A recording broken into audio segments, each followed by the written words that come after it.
Hello everyone, welcome back to my YouTube channel. Today we will learn how to use made in a past tense. तो दोस्तों आज हम सीखेंगे made का use हम past tense में कैसे करते हैं। मैं आपको इस वीडियो में इसका स्ट्रक्चर, इसका कंसेप्ट और इसको कैसे बनाते हैं वो सब कुछ बताऊंगा मैं इस वीडियो में।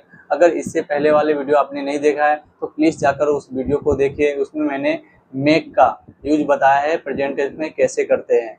ऐसे तो मेक का ही सेकेंड फॉर्म मेड होता है, ठीक है। तो आपको एक चीज़ हमेशा याद रखना है कि मेक हो या मेड हो, बराबर उसके साथ हमेशा वर्ब के फर्स्ट फॉर्म ही आता है।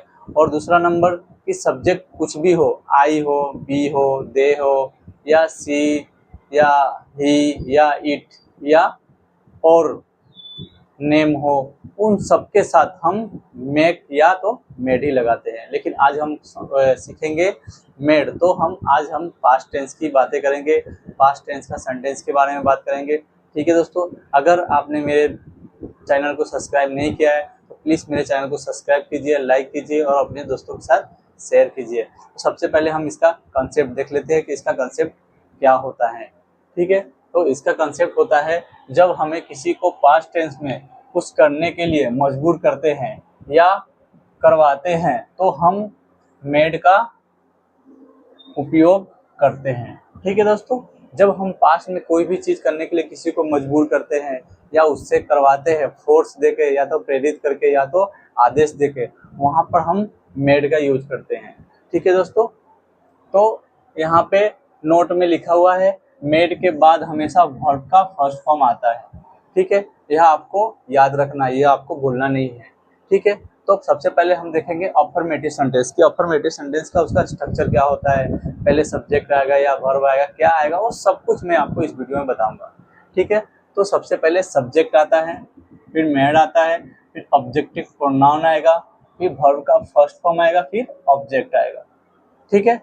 आपको अगर यहाँ तक समझ में आ गया है तब हम सेंटेंस देख लेते हैं, ठीक है। तो हमारा पहला सेंटेंस है मैंने उसे रोने पे मजबूर किया, ठीक है। तो इसको हम कैसे बोलेंगे या तो कैसे बनाएंगे, तो इसको बनाएंगे पहले सब्जेक्ट आएगा आई, आई के साथ आएगा मेड और उसे का हम बोलेंगे हिम, फिर रोने को क्या बोलते हैं, क्राई। तो आई मेड हिम क्राई, ठीक है। तो इसको हम ऐसे बोलेंगे। सेकंड है माँ ने मुझे सब कुछ याद करने को कहा, माँ ने मुझे सब कुछ याद करने को कहा। तो इसको हम कैसे बोलेंगे, तो इसको हम बोलेंगे mother made me remember everything, ठीक है दोस्तों। इसको बोलेंगे mother made me remember everything. Next है उन्होंने हमें समय पर आने को कहा, ठीक है। उन्होंने हमें समय पर आने को कहा।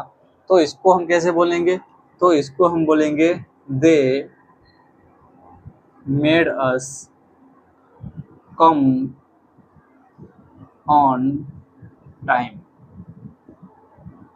ठीक है दोस्तों। तो इसको हम ऐसे बनाएंगे, ठीक है। फिर टीचर ने बच्चे को होमवर्क करने को कहा, ठीक है। जैसे आदेश देते हैं या तो प्रेरित करते हैं या तो मजबूर करते हैं, ये ऐसे जो भी सेंटेंस आएंगे वहाँ पे हम मेड का यूज करेंगे, ठीक है। तो इसको हम कैसे बोलेंगे, तो इसको हम बोलेंगे टीचर मेड स्टूडेंट्स, ठीक है, डू होमवर्क, ठीक है दोस्तों। तो इस तरह से यह सेंटेंस को हम बोलेंगे और बनाएंगे। यह तो मैं आपको यहाँ पे सिर्फ 5 सेंटेंस बताता हूँ, ठीक है। लेकिन आपको कम से कम 100 से लेके 200 सेंटेंस को आपको बनाना है। जब तक आप बनाएंगे नहीं, आपको प्रैक्टिस करेंगे नहीं, तब तक आपको पूरा कंसेप्ट समझ में आएगा नहीं, ठीक है दोस्तों। तो कंसेप्ट समझना बहुत ज़रूरी है, ठीक है। हमारा नेक्स्ट है दोस्त ने मुझे सच्चाई बताने पर मजबूर किया। ठीक है, तो इसको कैसे बोलेंगे? तो इसको बोलेंगे friend made me tell the.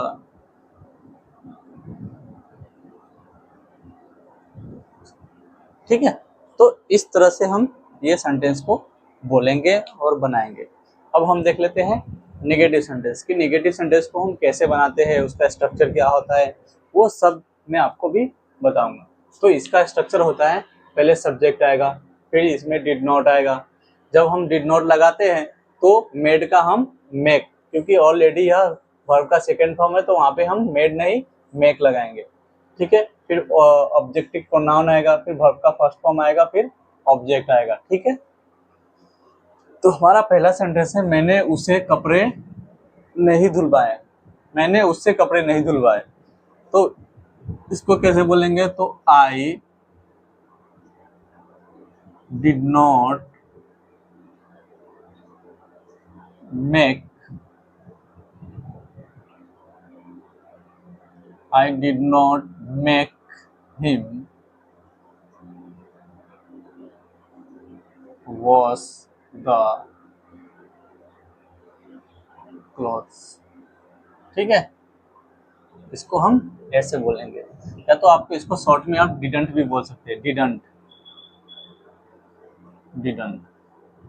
ऐसे स्पोकन इंग्लिश में हम डिडंट का ही ज़्यादा यूज करते हैं। ये तो अभी आपको क्या है समझ में ना आए, आप इसके लिए मैं डिड नॉट बोला। ठीक है, नेक्स्ट है हमने उससे पत्र नहीं लिखवाया, तो इसको कैसे बोलेंगे? तो we didn't make him write the letter। ठीक है, ये लेटर। ठीक है, फिर तुमने मुझसे अंग्रेजी नहीं भूलवाई, तो इसको कैसे हम बोलेंगे? You did not make me speak English. ठीक है, लेकिन आप लोगों को इंग्लिश बोलना है और ट्राई करना है अभी से भी। ठीक है, हमारा नेक्स्ट है उसने मुझे से खाना नहीं बनवाए, तो उसने का क्या हो जाएगा? He did not make me cook food. इसमें वर्ब का फर्स्ट फॉर्म ही लगता है, ये आपको याद रखना है, आपको भूलना नहीं है। ठीक है, फिर हमारा लास्ट है उसने मुझसे डांस नहीं करवाया, तो he did not make me dance. ठीक है दोस्तों, तो इस तरह से हम अफर्मेटिव को और नेगेटिव सेंटेंस को हम बनाते हैं, बोलते हैं। ठीक है दोस्तों, तो यहाँ तक आपको समझ में आ गया होगा। तो हम अब देख लेते हैं इंट्रोगेटिव और इंट्रोगेटिव नेगेटिव सेंटेंस। ठीक है दोस्तों, हेलो दोस्तों, तो अभी हमने देखा अफर्मेटिव सेंटेंस और नेगेटिव सेंटेंस। लेकिन मैं आपको एक चीज बता देता हूँ कि स्पोकन इंग्लिश में हम मेड का इंट्रोगेटिव और इंट्रोगेटिव नेगेटिव सेंटेंस का यूज बहुत कम करते हैं, लेकिन आपको उसके बारे में पता होना चाहिए। इसके लिए मैं आपको उसका स्ट्रक्चर और सेंटेंस मेकिंग भी बताऊंगा। ठीक है, तो सबसे पहले हम इंट्रोगेटिव सेंटेंस देखेंगे, उसका स्ट्रक्चर देखते हैं। तो पहले डिड आएगा, फिर सब्जेक्ट आएगा, फिर मेक आएगा, फिर ऑब्जेक्टिव प्रोनाउन आएगा, फिर वर्ब का फर्स्ट फॉर्म, फिर ऑब्जेक्ट आएगा। तो हमारा पहला सेंटेंस है क्या उसने तुम्हें गुस्सा दिलाया, तो इसको कैसे बोलेंगे? तो इसको हम बोलेंगे डिड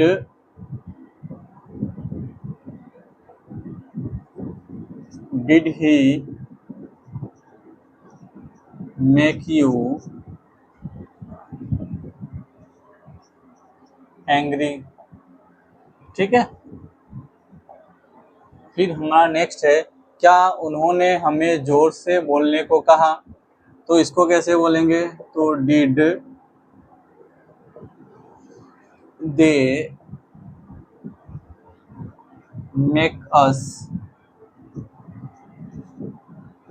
स्पीक लाउडली। ठीक है, तो इस तरह से हम इंट्रोगेटिव सेंटेंस को बनाते हैं। क्या उसने तुम्हें गुस्सा दिलाया? क्या क्या उन्होंने तुमसे खाना बनवाया? क्या उन्होंने तुमसे इंग्लिश बुलवाया? इस तरह के जितने भी सेंटेंस होते हैं उसको हम इसके यह स्ट्रक्चर के हिसाब से बनाते हैं।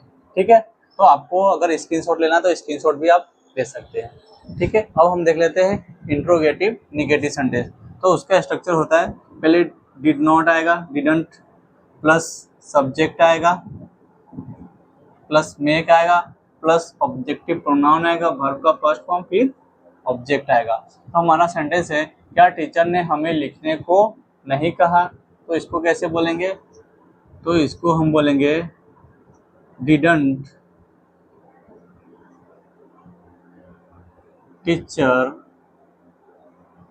Make us right.